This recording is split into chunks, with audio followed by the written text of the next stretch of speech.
we got Facebook and Instagram live. Yep. YouTube is up. Should be good. All right. Well, welcome everybody. We're just getting everything booted up. Thanks for joining us. We got Nate's head in the lower part of the screen. My noggin is.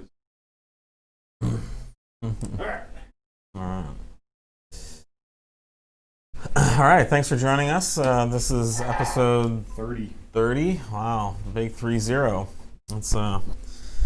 That's exciting. Just want to let you guys know we will not be having a live chat next week since it's Thanksgiving week, and you guys probably have stuff going on, and so do we. So we will skip next week. We will miss you guys, but we'll be back the following week post Thanksgiving, and that'll be an exciting week. There'll be a lot of stuff going on. Lots going on. Yeah.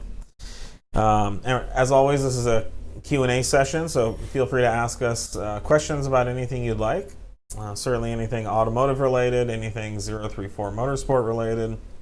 We like to speak openly and accurately about anything and everything, and we have a strict no BS policy here on the live stream. So we always try to give you guys the straight answer, and with real legitimate insights behind what we're doing and what's going on here. So, all right, let's get started. We have a question here.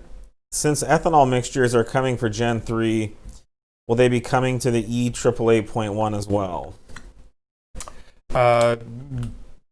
Maybe. Depends which setup. We're talking about doing blends in like the B8 B8A4 generation 2-liter. So yes, there will be some crossover on those as well, and probably back to some of the Mark 6 stuff as well. It all kind of shares a very similar architecture. Yeah, generally when we engineer code or functionality for one ECU, if it's in that same family of ECU, then it's relatively feasible to go back and splice that in. Of course, if it's the difference between a Bosch and a CMOS, not oh yeah. If there's big changes between the generations, then or even the platforms, then we can't really carry it over without a whole other development effort. But in this case, a lot of it'll carry over, and you'll probably see some of those trickle through as we. When we started doing B8 tuning, a lot of our B8 improvements trickled back to the 2.7T tune, things like that. Right. Yeah. I mean, it's just tuning strategies and things you develop through the years, and we try and move everything up as much as possible with every new process or method. Yeah. So stay tuned. We'll be releasing a lot of tuning next year, but we don't have a definitive your Mark V tune is going to be ready in 3 months. Right. It's certainly something that will likely happen as we develop these new features and functionality. Yep. Yeah, it can be a little daunting in that era of Volkswagen and Audi ECUs. There were way too many variants and options out there for what the factory put in these cars, so it can be pretty tricky to go through an update, but we'll probably be doing something for them. All right, somebody's asking, how safe is your dual pulley setup for factory calic converters? Generally, it's safe. There's nothing inherently dangerous about our tune. The factory calic converters in the B8, we talk about this a lot. Yeah. They don't last as long as they should. They don't last as long as other cars. So, for example, compare B8 cats to 2.0T cats. Those things last forever. Very rare to hear. I mean, I don't know if we've ever swapped out a 2-liter cat that I know of. In our service department, had a maintenance issue with them. And so we're seeing rapid accelerated failures of B8 cats even on stock cars. So, I mean, I think any tuning in general could accelerate that dynamic. You've got more heat, more air, more everything flowing through it. So more of everything is happening. It's degrading stock. It just makes sense that it's going to degrade that little bit quicker with more load through it. So just keep that in mind. However, I would never say don't go dual pulley because of that. Yeah. It's possible you may have to replace your cats 6 months sooner. I mean, I'm just making up a number, but it's still worth it as far as the dollars per smile goes, it's a very, very high Right, and that's mod. It easily pays for replacement cats. yeah, that's every that mod. are going to fail anyway. That's every mod you do to your car Yeah. typically. There's a compromise. There's a shortened maintenance lifespan or maintenance interval, or something to that effect. So Yeah. it's just you got to really weigh those pros and cons and figure out what works for you. If you want the longest lasting everything, then modding the car is usually not the way to go. Yeah, right. Yeah, and that's true. And if you're looking for the most reliable car that never breaks down, Audis aren't bad, but They're not bad. there. I mean, I think Our service generally department a does Toyota or a Honda is yeah. probably going to be Yeah, your our be- service your, department does well with them. Yeah. Fortunately and unfortunately. The cars have a lot of character. They do things with the Audi does things with their cars that other manufacturers don't. You don't see a lot of supercharged or turbocharged, 4-door sedans from Toyota. Or, Yeah, that's actually a good point. A lot of people Honda. don't think about that, is the power per liter Yeah. that a lot of these Volkswagen and Audis are putting out these days would have been unheard of in race motors Yeah. not long ago. Yeah, it's kind of like dating that person who's not quite as reliable, but they make up for it in other ways. So, are cats any different between B8 and B8.5? I don't believe there's any difference. No, there's some differences depending on what chassis you're going into. So like A6 versus Right. Q5 versus S4, but But the B8 to B8.5 is B8 they're and essentially the B8.5 same motor. is a facelift. Yeah, so you can literally they're- take the long block from one and There's move it back and superficial forth. changes between the years. There's not a lot going on. And mostly the cars, it's called a mid-model refresh, Yep. so that new buyers come in and they're not necessarily buying a 4-year-old car. There's something new and fresh about the car. Yeah, they update. I mean, it's a lot of little things. The electronics get up a slight update. You've got a little higher resolution MMI. Yeah. You've got some optics changes and It's some very bumper- rare to bumper have changes, any kind but of substantial drivetrain changes. yeah, even And, down to like the sheet metal is usually mid-model, identical, and right. it's just the soft parts, the bumpers and things that Yeah. change. I like this. People are referring to it by name now. It's the Any info to Super Duper. share about the Super Duper Charger? That is the name. That's what we're was not calling my it. call. I think I came up with that, and I'm sticking to it. The Super Duper Charger, as it's affectionately called, is coming. We are currently casting the adapter housing. We have done testing on it. Yep. We have manufactured some rapid plastic prints of like a high quality, high temperature. Yeah, it's a high temp thermoplastic. thermoplastic that's And that's what ECS is running on their giveaway car, and we've been doing additional testing here. We did some dyno testing. yeah, we did Last a lot week of with a that. lot of drag testing 3 weeks Drag 3 weeks testing ago. with that, yeah. A bunch of dyno testing, pulled it off, and it looks brand new. It's still, Yeah. I mean, it's holding up great. That's just for development. For though, yeah. development, yeah. It's just So- a side note. We don't have a price, but it will be very competitively priced. The throttle body is not that expensive, and cast parts, aside from the upfront tooling Tooling's costs, rough, are very but yeah. cheap. So it'll be, again, we haven't priced it out, but we're confident it'll compete with anything. It will substantially beat the cost of its namesake product, and I don't know. I'm thinking in the spring. By the time we get the casting stuff, validated. Castings and- take yep. time, so Because it's cast, and you got to machine it, and then you've got to Yeah. do your final verifications on that part. So all our tuning supports it, and we also have our new B8 intake, which we just dropped last week, which has been flying off the shelves. Yeah. We will have a super duper version of our intake as well, which is a new hose. It's a very intimidatingly large hose. Well, it's like a 5-inch, I think 5-inch filter inlet on those. 5-inch on one end, and then just a big 4 to 4.5 inch all the way to the throttle body. So, Yep. and it's all coming. It's on the way. So, if you are in the market for a throttle body upgrade, please hang in there.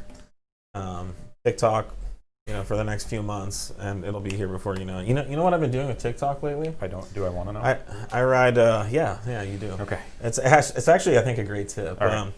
So I have a Peloton in my bedroom, and I pedal on it. It's an exercise bike, and I hate exercising. I just hate it. I like being productive. I like doing things. I like getting things done. I Yep. don't like pedaling on a bike going nowhere. Yep. That just goes against everything. So I have to really distract myself from the reality of what that is. And I now use TikTok for that. And this morning I started pedaling. I opened TikTok. I was laughing. I looked, 15 minutes had gone by. All right. Like that. I look back down, watch some more TikToks. I bike for 30 minutes every morning. And boom. So TikTok does work. So I when I say that, I think some people got offended because they thought I was being flippant. I actually use the TikTok distraction method. It's a what is it? A personal fitness aid? It works for all kinds of things, but when you need to distract yourself from something that's potentially holding you back, and I think anyone who's waiting for this throttle body and makes a bad decision because they don't have some patience, this is a perfect. I think they're called mental aids. Yep. To help trick your mind into doing the thing that you actually want to do. All right. Any update on ZTF 19s? Yes, they are in California. Yeah, they are on their way to us. You shot some video of racks and racks. Yes, we have extensive inventory now in Anaheim. That's Anaheim's sort of what you would call our distribution center, where our shipments come in. We only have so much room here.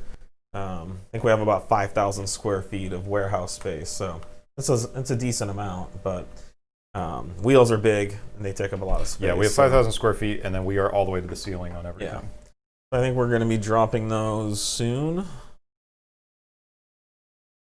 Okay, so within the next week, you will see the 19s drop for the B8 B9 fitment, and then the 19-inch RS3 ETRS fitment, and that's these are 9.3-inch wide wheels. All right. Besides motor mounts, what else is coming for the 4.0T? I mean, we're working on a lot of stuff.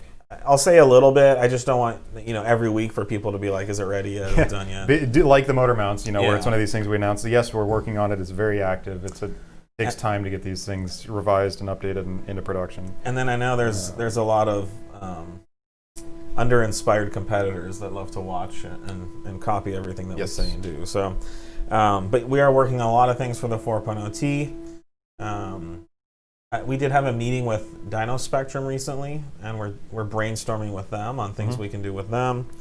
So I think that's as much as I'll say, but our goal is to do for the 4.0T what we did for the B8 3.0T, which is create a full line of products, support, and tuning that could redefine kind of the performance that can be had from these motors. Yep. So I would say if you're a 4.0T owner, watch eagerly. We have stuff coming. It's not going to be just the ECU. We're obviously taking all of our TCU knowledge as well with it from a tuning side, which is very, very similar to what we're doing in the B8 stuff. So. I guess I'll say one more thing. I always say too much and get myself in trouble, but there is some intercooling solutions on the market that we've looked at that aren't sufficient for what's needed for this platform. And I know, obviously stock is so overdone or overworked. Stock is overworked. There are some stock replacement, but they're not any bigger. They might be slightly more efficient. It's just not enough to make a real difference. So we've seen and the feedback we've gotten from 4.0T tuners is that air temps are a constant problem on these motors. So we will be working on that solution for you guys as well. What are the differences between your Dynamic Plus and Motorsport end links on MQB? Good question. That's a good one. We initially, years ago, released our Motorsport line of end links. These are what you would typically use or need on a race car. So they're fully spherical. There's no rubber. There's no type of isolation. So the idea is that the end link, when the sway bar acts on the end link, that the end link reacts in a direct one-to-one manner to the chassis. So when you have a rubber component in the end link, it creates damping or deflection of that movement. And so when you have solid sphericals, 1 inch of sway bar movement equals 1 inch, 1.0 inch equals 1.0 inch. Where with a rubber bushing, 1.0 inch might translate to 0.97 inches. and also some time lag as that rubber compresses and moves. So the motorsport end links are, again, no compliance, what we would consider race car pieces. They can be used on street cars, but things like sphericals like that have accelerated wear. In a race car, you might replace those rod ends or sphericals once a year, but on a street car that sees mud, snow, ice, water, rain, acid rain, all the salt and all the crap they put on the roads, it accelerates the wear of the end links. So that's why we came out with the Dynamic Plus links. The Dynamic Plus links are more of what you'd see on a factory car, but performance oriented. So they're kind of like the same philosophy as our density line motor mounts. Yeah. They have boots on them already. They're sealed, tie rod end style links, and typically you're going to see longer life. But they do incorporate some rubber, although the rubber is stiffer. They've got a little more give to them. Yeah, but that also reduces kind of the noise they make and the NVH. So that's the main difference. So if you just drive on the street and you want a performance improvement, but you don't necessarily need race car parts, definitely go for the Dynamic Plus. They're also cheaper. But if ultimate performance is what you're looking for, certainly if you're racing, there's only like 7 people in the U.S. who race a Volkswagen or Audi. On like full road course sanctioned stuff. Or if you're really into doing track day cars, if you need that additional adjustability, if you want to corner balance your car, if you want to remove any preload from the sway bar tension, then the motorsport parts in general are what you want. Okay. More drivetrain stuff for the B9 in the near future? Question mark. I don't know. Do we? I mean, I guess I would ask, what do you want? Yeah, I mean, the B9s are, obviously still very new. We'll be coming out with our typical stuff, as they age, and things like support bearings and whatnot for some maintenance stuff, control arms, that kind of thing. We're working on motor mounts. Yeah, motor mounts. So yeah, we've got stuff in the pipeline still. We typically try and roll the stuff out as it makes sense for the platform. And we haven't done rear adjustable lower control or upper control arms. No, that's another one. The same problem with the B8. It's the same they've got this huge space volume they take up. So machining stuff gets. We haven't done our typical camber upper arms in the back because it's probably like 10 hours of labor to swap. You have to drop the whole subframe. We've got guys saying, I track my Audi. Like yes, no, lots of us track our Audis. Yeah, it's very different than like a sanctioned racing series is what it many thousands are tracking their car, just not racing. Yes. So and I think. I track the track days are pretty clear that they're not racing. Yeah, we track everything we have here. That's a great question. What does it take to run a successful business regardless of the business type, especially through COVID? Well, I think, running a successful business is one thing. Running a successful business through COVID is another. I would say we are doing very well through COVID. Part of it is what we've done. Part of it is luck. If you were a business going into COVID and you were a restaurant or events-based business, or you were a business that your model was to bring lots of people together in close quarters, like the cruise industry or a nightclub, bars and restaurants, it's very tough. And I don't think there are many or any bars or restaurants that are being successful right now through COVID. Some are surviving. Some are surviving, which is certainly you could consider successful. I haven't seen the income statements of too many restaurants, so it's hard to say if they're making money. I know some of the bigger companies are just losing money right now to get through to next year. I have heard that I think it's Live Nation, they're a big music events the event stuff business. Yeah. They're looking at starting to start having events back in June of next year. That sounds a little optimistic to me, but there's that. What we have done to be successful during COVID is we were an e-commerce based business, which was luck. We were a business that offers enthusiast hobby type products. So there's a lot of bored people sitting at home, which is perfect for this time. Any business doing that type of products have seen increased sales. But the best thing we've done is we've stayed open, and that's really been the challenge. And we work very hard at staying open. Yeah, like so it's there's a lot going on behind the scenes that keep these doors open. Yeah. We do it as safe of a manner as possible. There's other people in the room here with fully masked up. Yeah. So, yeah, we're not flipping. We've taken COVID seriously as kind of the person who's responsible for keeping this place open. I took it very seriously. I know there's been a lot of politicization of, is COVID real? Does it matter? It's like the flu. I've really tried to ignore all that stuff. But the reality for us is, if one person gets COVID here and comes in and exposes 10 other people, we have to send all those people home. Yep. And if all those people work in our manufacturing or shipping departments, then that department shuts down. It could be even worse that if that person came and gave it to 3 other people and nobody knew, and then those 4 people interacted with staff and half the company got COVID, we would shut down. And so now you're talking about turning off our website, not shipping any orders, and so that equals not successful. So the fact that we've stayed open, we have had 0 cases of COVID here this year. Knock on cast iron. Sure. Ground steel plate. It will happen at some point, but I have to really give the credit to the staff here. Yep. And what we did early on is we said, if you have COVID, if you think you have COVID, if you've talked to anyone with COVID, if you have a runny nose, you need to stay home. We'll pay you, and you need to go get tested. Yeah, and we'll pay for that. That's a big thing, is making sure that the employees are not like penalized in any way Right. for having everyone's best interest and their own best interest in mind. And I saw early on that companies were struggling with. They told employees, well, if you have COVID, you're going to have to stay home without pay.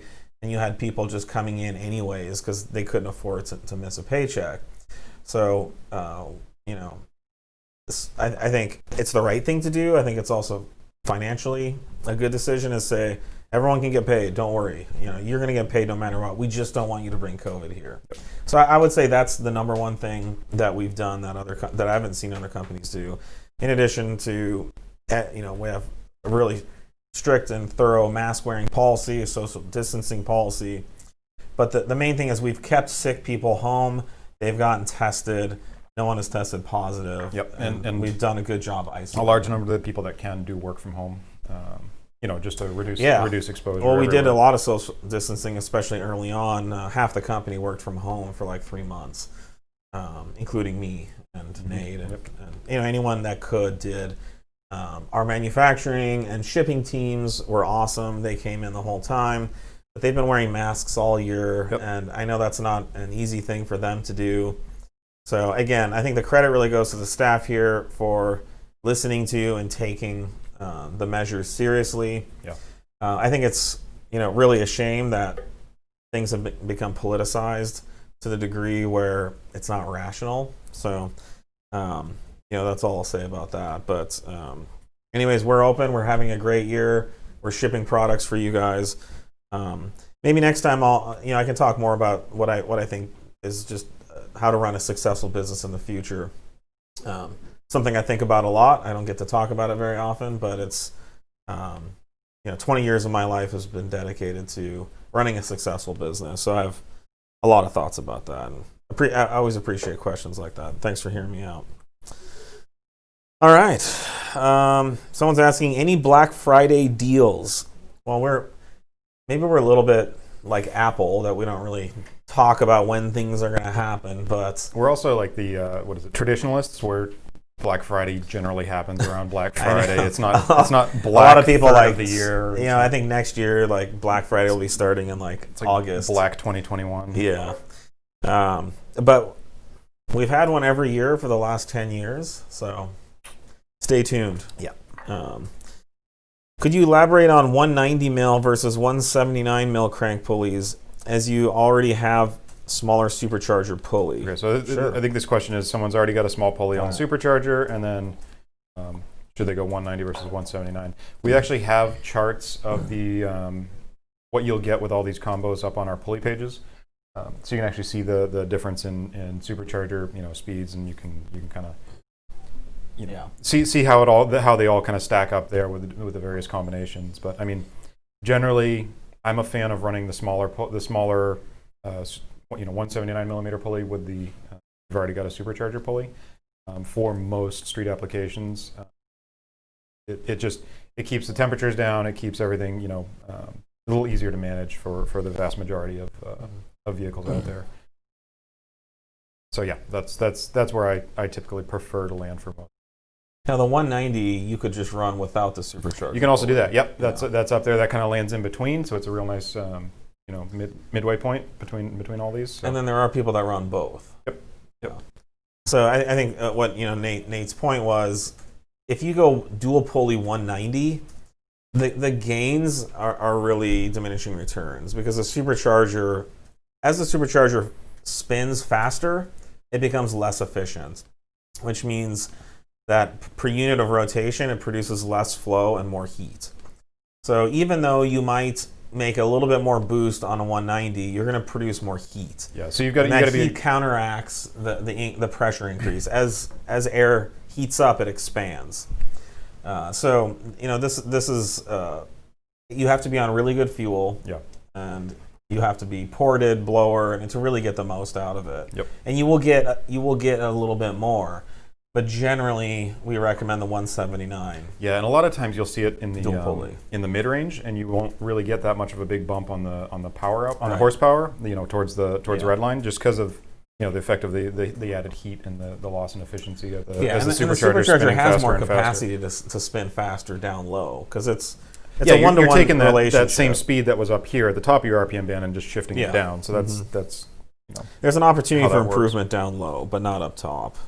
Not nearly. All right, someone is asking, what is better design? What is a better design on a larger pulley for the 3.0T? The solid one unit design, or i.e. APR design that is out on the market? Yeah, so this comes to the lower crank pulley for the supercharger.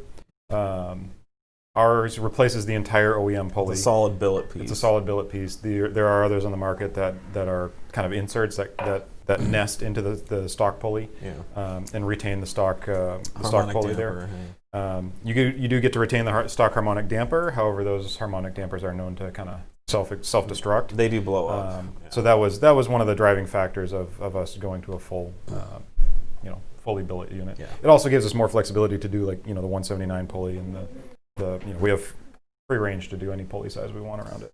Yeah, and just to talk about harmonic dampers real quick. So every engine, as it spins and rotates and has combustion, has resonant modes or vibrations in the crankshaft.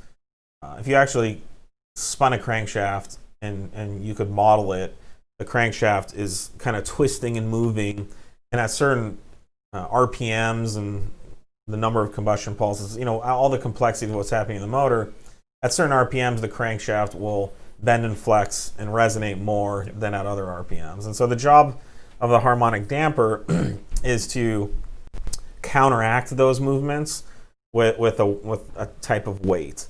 And that weight is suspended on the end of the crankshaft on a rubber vulcanized disc. So when the crankshaft moves this way, the weight moves the other way, and is supposed to cancel out these vibrations. Typically, a harmonic damper is tuned at a certain frequency to counteract. So let's say there's a really nasty resonance in the crankshaft at 4,000 RPM.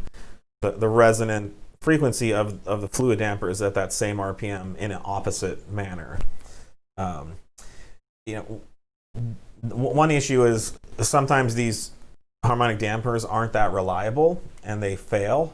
It's not always the case. I think 2.0T ones have been proven to be very reliable, but the BA1 is not. And so it's very common for these to break and come apart. And I don't think it's a catastrophic failure, but it can be a huge mess. I mean, you've got this big spinning so it can hit chunk. the radiator. Yeah, it can come forward and kind of make a big mess. Usually you'll chuck a belt and it kind of just is along for the ride then. But It can cause problems if it comes apart at any kind of speed. So for that reason, we chose to ditch the stock harmonic damper, and we've replaced it with a solid piece of aluminum. Now, there's some theories out there. There's a lot of internet people that will say, well, that's going to cause the motor to get damaged, or that's bad for the motor somehow, or something like that. We're not the first people to put a solid billet pulley on a 3.0T.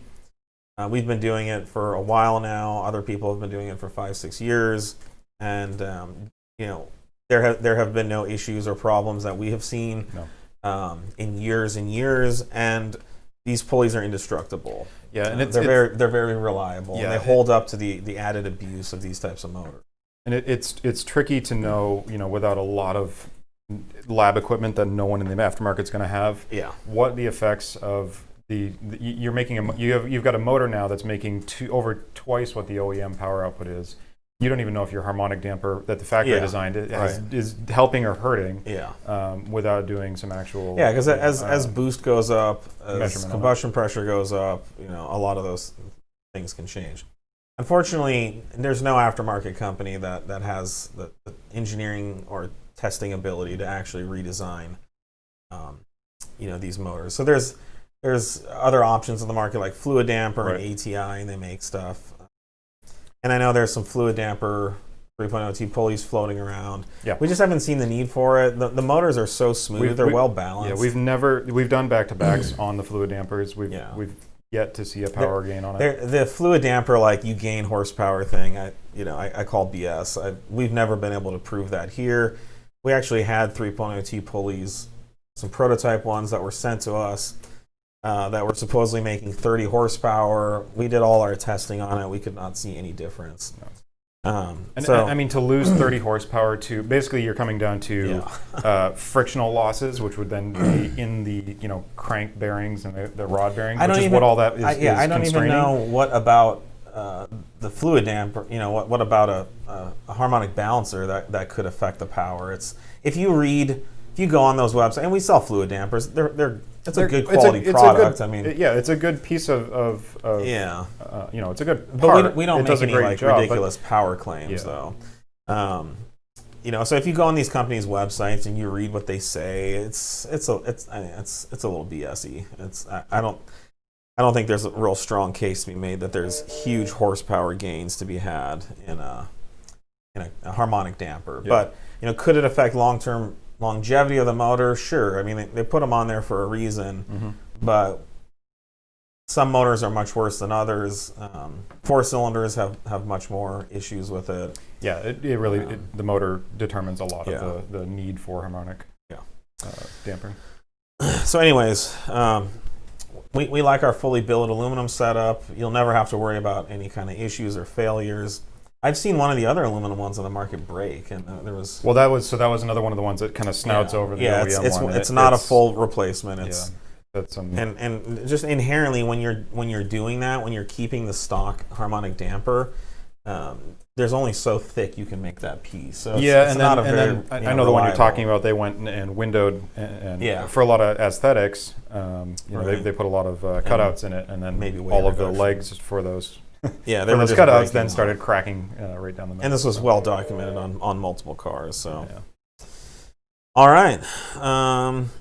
Is it necessary to get adjustable end links and a cup kit strut mounts when installing coilovers on a B8 S4? B8 end links should not be necessary. However, if you have coilovers, you have the option of corner balancing. And so what that means is, the weight on all 4 corners is not even. Certainly in the front, left, right, there are some weight differences. And so that means if you just install static springs, one side of the car could sit higher or lower than the other. So you have the opportunity then to go, you could raise the left front suspension up an 1/8 inch to help even that out. But when you do that, the sway bar is going to twist. So the way to deal with that is to have an adjustable end link that you can then lengthen one side to take the preload or twist out of the sway bar. You don't want a preload or twist because that's going to counteract the height change that you just made. Yep. So I think generally it's a good idea, but it just depends on how much you want to mess with. Yeah, it comes back to we've got a couple of videos up on this. Is if you're going full coilovers, you should know why you're going full coilovers and be prepared to adjust them to actually get any kind of benefit over just going springs. Yeah, it's a lot more work to do it right. You're able to do it right because you have full control now over your, like Jawad said, your perch heights and your corner loads and whatnot. But it does take quite a bit of work. And then, yes, you will want adjustable sway bar lengths to be sure you're not influencing all that with the sway bar. Yeah, I mean, coilovers open the Pandora's box of options. And I don't know if you guys want to just link our previous conversations about this, but I have driven, our B8S4 Dynamic Plus springs several times recently. And I think, if just the average enthusiast got in the car, they would say it had coilovers or it had some really high-end suspension on it. Because we did a lot of work on it. The car is very neutral to drive, too. I mean, mid-corner, nice. You can rotate the car all you want on throttle. It's a very well-balanced It's car. lower, stiffer. It still rides great.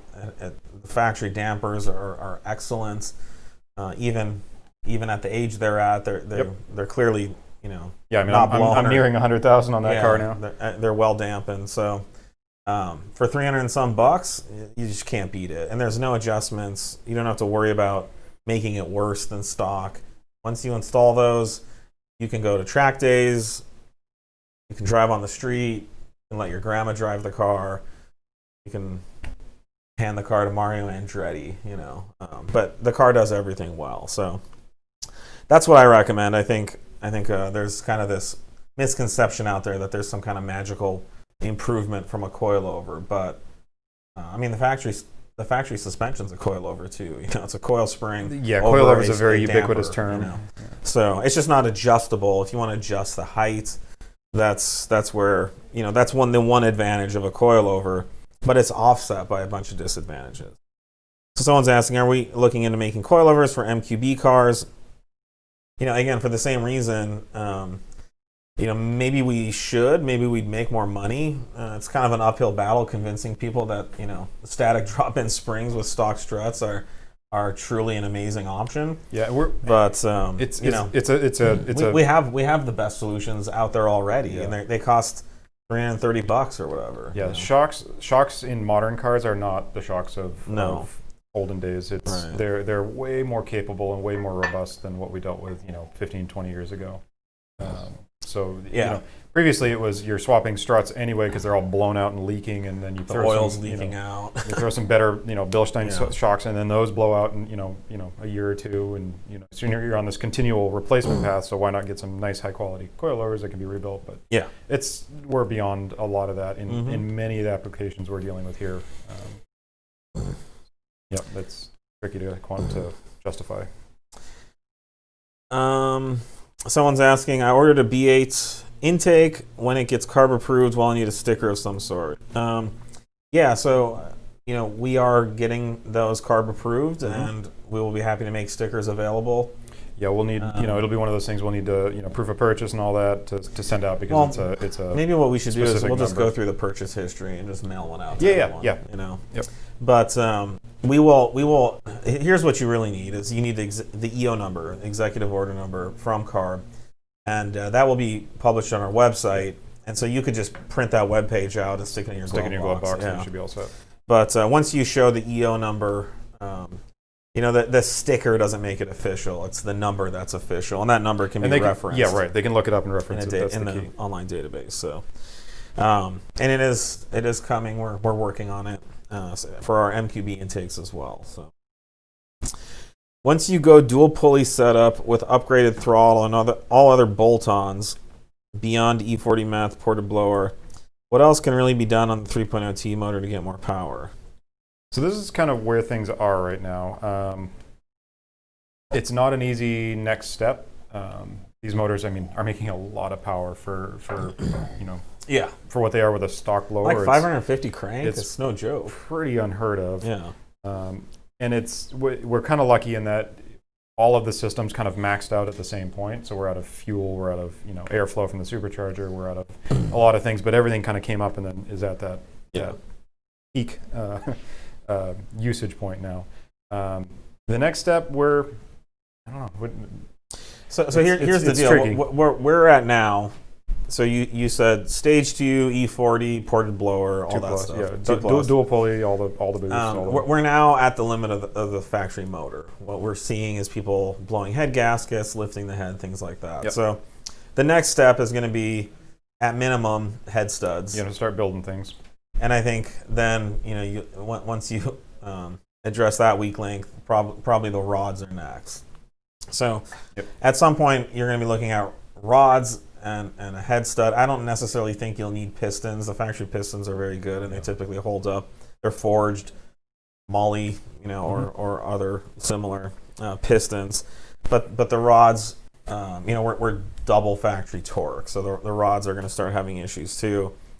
And then there are some other things that we're pursuing aggressively to move more air through the motor, and I think those things will be coming. I think by the end of next year, with motor strengthening mods, there could be a 600 horsepower crank type kit out there. Yep, we're working on some, which is what we're pushing some more for. hard parts. But yeah, I mean we're past all of the the relatively easy stuff at this point. Yeah. We're getting into the motor now for anything more power. But I would caution anyone that's 2 plus E85 E40. Be careful going ported blower, because that's what we're starting to see, some of these motor reliability issues cropping up. Yeah, and it's literally, I think we're just at that point where the amount of power, and some motors are totally fine with it. So far, and it's the cylinder pressures can vary quite a bit too, depending on weather and whatnot, as far as how much air you're getting in there. But if you so some guys are having more problems than others. You just got to know what you're getting yourself into. And so for you, this is your only car, and you don't want to be dealing with pulling the heads off or doing anything like that. Then stick stage 2 plus E40. Careful with the ported blower, because that kind of moves that extra. Yeah, what I would say, or the tune. Is if you want the most efficient setup, you can go for the ported blower. Just drop your pulley size down to something a little more reasonable. Yeah. We've got guys running like 207 millimeter lowers and or bigger, and and the 57 millimeter upper. Like there's some crazy pulley ratios out there right now. Yeah. So just build accordingly and kind of size it for what you need out of it, but realize that there are limits. Right. Does the intake hose you already sell for the B8 S4 work with the new X34? No. Good question. We figured this would come up. Unfortunately, the factory hose goes from the factory throttle body location to the factory air box.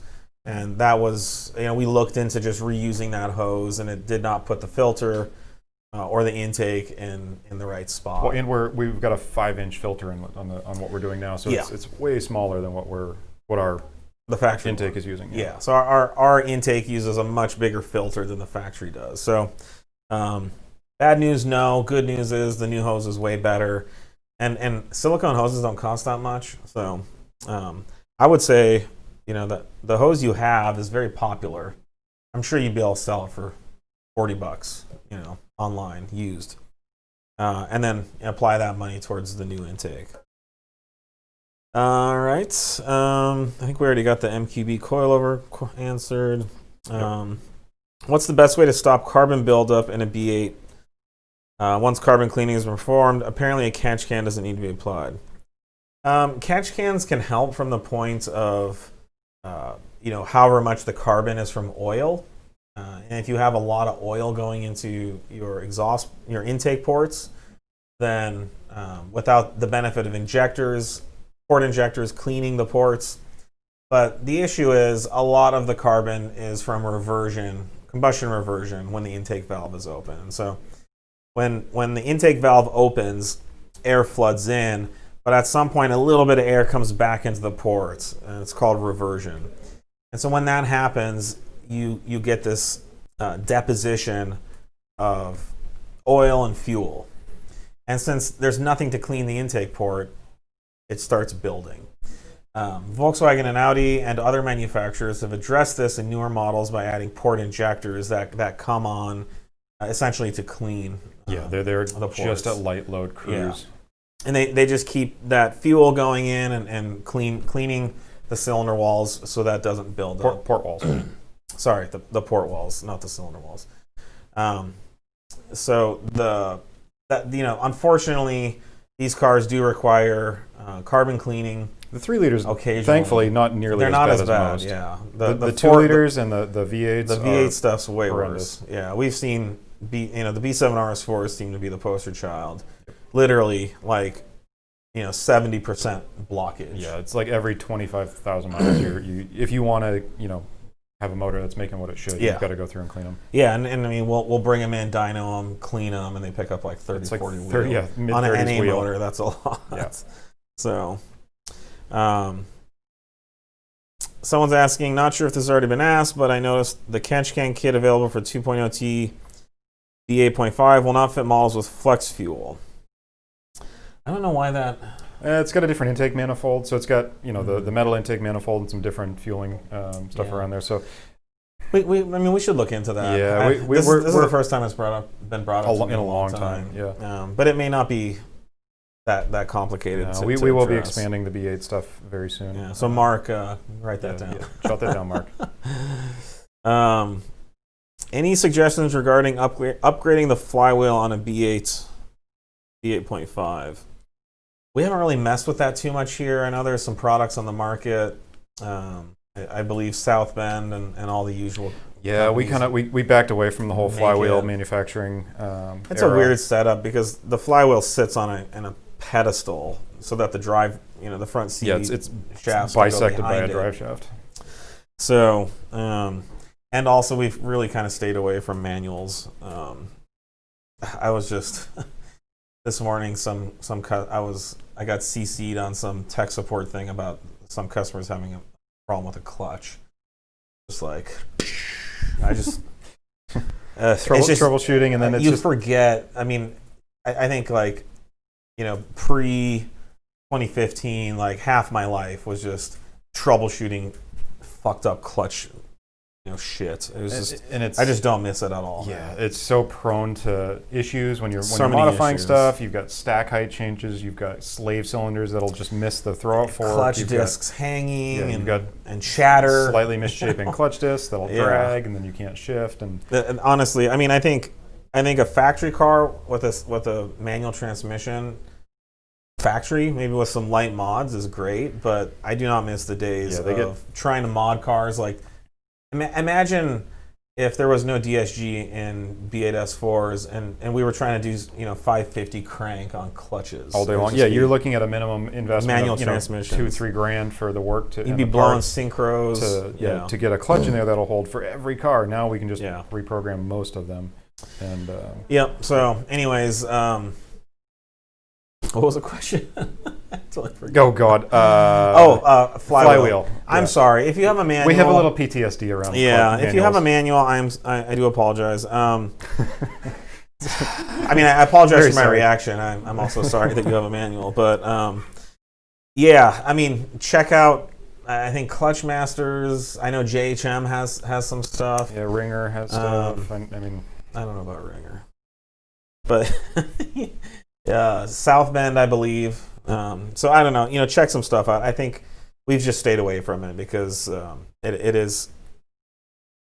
it's just financially it's not really worth it for us because a lot of times we want customers to have great experiences, and we don't always control that when it comes to the older manual transmissions. yeah, and a lot of it comes back to what can we do better than anybody else? We should do we should focus on that for our product philosophy. So clutches and flywheels, there's shops out there that's all they do.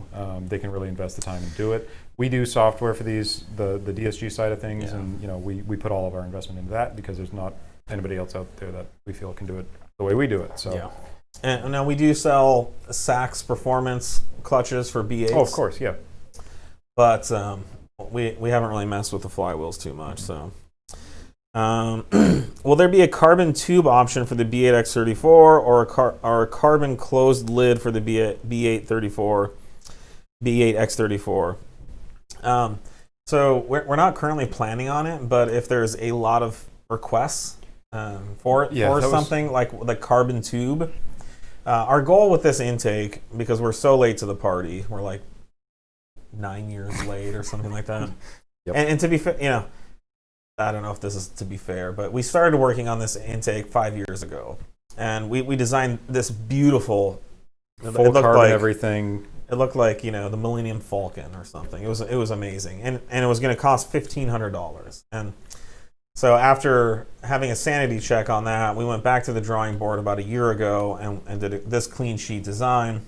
The goal was to come out with something, because these are older cars, something that's very high quality, arguably as good as anything on the market, for under $400. And we outdid ourselves at, I think, $345 is Yep. where we landed. So that's a great price, but the only way we can hit that price is with a silicone tube. There's nothing wrong with a silicone tube. It's just as good as a carbon tube. It just doesn't look like carbon fiber. But we use there's a stainless steel wire that runs through the inside of the silicone, so it will never collapse. Deals great with heat, chemicals, and looks nice. But it's $345. So a carbon tube for that would probably cost like at least $200, $250. So we'd almost be doubling the cost of the intake. Because you just from still a carbon need fiber then tube. your couplers on the ends. You still need Yeah. the silicon parts. You still need, now hose unions into it for the Yeah. you know, And then evap ports. as far as a closed box version, we don't anticipate doing that, because when you shut the hood, you have essentially a closed air box. Yeah, it's a cosmetic. There's At some that point, it's a cosmetic only. some thing. of the other competitors, they have a carbon shield that kind of goes over the top. If you want to spend an extra $200 on a piece of carbon to go over the top of the air box, we don't. So I think we're just sticking with the best $345 intake on the market, and frankly, we feel pretty good once compared to the other $350 intakes on the market. Yeah. We're in very good company in that scenario, because there's a lot of crap out there. I'm sorry, and there has been, and it's just like pains me to see cars coming into the service shop with these. So one company came out with a really crappy intake, and then like 5 other companies knocked it off, and so that's kind of like what's been on the market for a long time. I guess the one good thing about them is they have a lot of supercharger wine, because they basically a really cheap air filter stuck on the end of a tube. And we've had cars come in with their fuel lines like leaking, because the intake has rubbed through the fuel line that runs through there. So an air intake should look nice. It should perform amazing, which ours does. In fact, what we're seeing, like 30 horsepower gains on our 26 crank Oh yeah. or wheel. I think that was wheel. It's on the product page. Yeah, it was like up there. almost It was, I mean, 30 substantial horsepower for an intake. from a performance standpoint, an unshrouded filter, and a great amount of supercharger wine. Yes, It really wakes certainly hear the supercharger. wakes with up this. the sound of the engine. Yep. Very well. So 26 horsepower. that's where Crank. the 26 crank horsepower is what we measured, and that's not just one pull. That's our averaged data that we believe would be accurate on any motor. Yep. We do a minimum of 3 pulls for all of these. A minimum. We obviously do. Actually, we do about 6. We have a couple of cleanup pulls on either end, and But yeah, it's a lot of data that goes into that. So yeah. All right, we're starting to wind down. So hey, we did a cool product release last week. So this is our DAZA new DAZA 4-inch intake. This fits the RS3 and TTRS. So this piece you're seeing here is the fresh air duct, which replaces the factory fresh air duct on the front of the car. And then this is the rest of the intake. This is our open air, our open 4-inch intake. So you have a 4-inch tube here, and this replaces the whole factory air box. So the bottom is replaced as well. We're always talking about shrouding. You can see there's ample room around the filter, above, below, and on the sides for air to flow into this air filter element. Yep. And this is the closed top version as well here. yes, that just would be a lid for So it. this would replace this part. The 4-inch tube runs in here, and this would give you a closed version. And so as far as power gains, what were we seeing on that, Nate?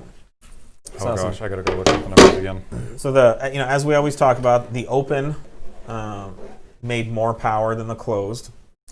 Again, because of the less shrouding.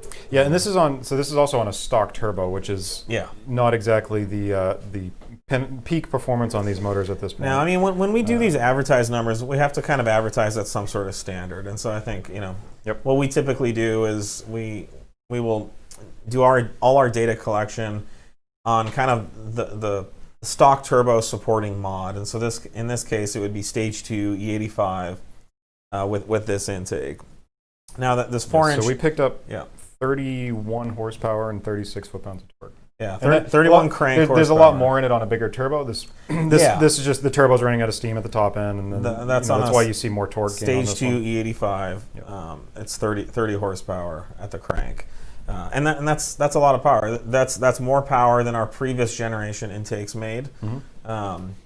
Not a ton more, but it's making more because any restrictions throughout here have been reduced or eliminated. Yep. So these are in stock. And ready to ship, and we believe that this is one of the best performing intakes on the market. I think time will tell as more and more people run it and run fast times. Does the Fresh Air Scoop have improved performance, or is it mostly cosmetic? So we will be, if we haven't already, publishing the flow data. So we have the biggest Superflow bench you can buy.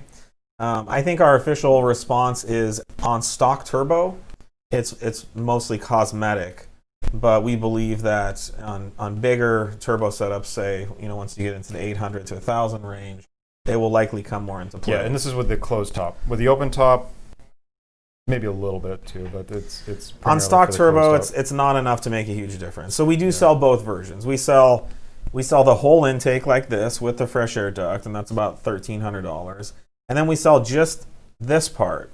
So it would bolt to the factory bottom air box and the factory fresh air duct. So we sell both versions, and you can do your upgrade path in steps if you want. But the main thing the fresh air duct gets you is this opening is much bigger. It's about twice as big with our intake than the factory one. Duct here to compare. So as your airflow demand increases, the size of this opening will come more into play. So at the kind of 600 horsepower range, we're just not, the factory hole is big enough to flow that amount of air. But our goal was to be able to support any full frame turbo upgrade as well, or any hybrid. So we are working on, actually, if you have one of those cars and you want to do some testing with us, please contact us. And there are some other existing customers that we have who have those types of kits that we're looking to work with as well. Will you be releasing a 4-inch inlet with this intake kit? Yes, we are working on a very beautiful cast aluminum turbo inlet for the Dazza. Probably spring to summer next year release time frame, and that will obviously be a direct engineered fit with this intake. This intake we have found fits with most of the existing turbo inlets on the market, thanks to the length of the coupler here. All the common stuff we know of. Yeah, it should line up, and the tube can the tube's not set. That's the nice thing about this design is it can move around. So, all right, well we're running out of time. Oh wow, yeah, we're done. 1 minute left. So, thanks again for joining us for a great show. We really appreciate all your questions. Yep. And always appreciate you guys hanging around and listening to what we have to say. And somebody did mention we were the two most boring men on YouTube when we started, so I don't know. Yeah, well, that's fair. I mean, I'm fine with that. Yeah, I mean, we could be more interesting and less informative, but that's not a direction I want to go. So have a great Thanksgiving next week. Have a great break. Please be safe. We'll see you guys in 2 weeks. Yeah.